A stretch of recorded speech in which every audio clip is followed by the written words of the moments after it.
Sim, me te quer coisa mais importante é educação, educação, educação. Me sei também ora escuta funcionário não e tudo não tem o mundo aqui também na Colômbia também tem hopi resistência, pois hopi não tá mal interpretar a cannabis medicinal. Sem ter em conta que tá duas coisas diferentes,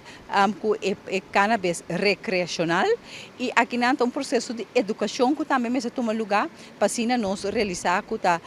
coisa hopi sério em cada quadro de lei de controle e qualidade,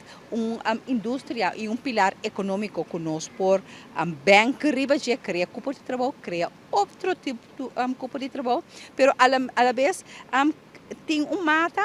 que pode prover nos mesmos para remédio assim na bonita maneira de cannabis que está cientificamente provar que pode ajudar em caso de epilepsia, em caso de dolor crônico, gente não com problema de drume, gente não com na final de na maleza, em vez de donar na morfina, bota donar na cannabis, caminho bota donar na final de na vida muito mais digno